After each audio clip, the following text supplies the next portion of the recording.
রাবিসা হত্যা মামলা আসামি সোহেল রানা আগে থেকেই নানা অপকর্মের সঙ্গে জড়িত ছিল। দ্রুত সময়ের মধ্যে মামলার তদন্ত প্রতিবেদন জমা দেবে পুলিশ। ঢাকা মহানগর পুলিশের মিডিয়া সেন্টারে কথা জানান ডিবি প্রধান শফিকুল ইসলাম। এ সময় জানানো হয়, সরকারি কর্মকর্তাদের পদায়ন ও বদলির নামে প্রতারণার অভিযোগে স্বরাষ্ট্র মন্ত্রণালয়ের এক কর্মকর্তা সহ 2 জনকে গ্রেপ্তার করা হয়েছে। বিস্তারিত সাকিবুর রহমানের রিপোর্টে।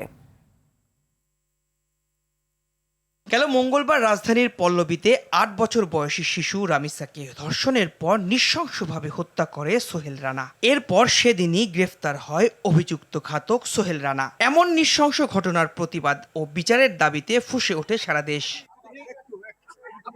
ডিএমপি মিডিয়া সেন্টারের ডিবি প্রধান জানান, অভিযুক্ত ঘাতক সোহেলের অতীতের রেকর্ড ভালো ছিল না। তার পিসিপিআর খুব একটা ভালো না, তার অতীত কর্মকাণ্ড খুব একটা ভালো না। এটা আমরা সাধারণভাবে জিজ্ঞাসাবাদে জানতে পারছি। তাতে বোঝা গেছে যে তার স্বভাব চরিত্র খুব একটা ভালো না। এদিকে স্বরাষ্ট্র মন্ত্রণালয়ের শৃঙ্খলা শাখা 2 এর ব্যক্তিগত কর্মকর্তা নীলুফা সুলতানা ও তার সহযোগী আনিসুর রহমান শান্তকে গ্রেফতার করেছে DB police.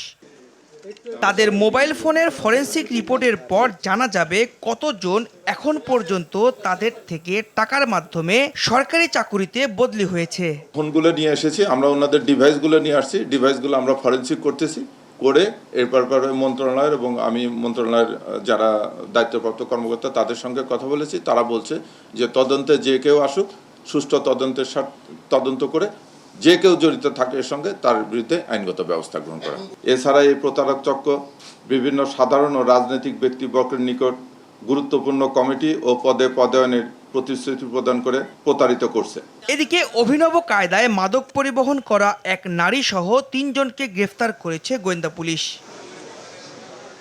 Sakibur Rahman, RTV, Dhaka.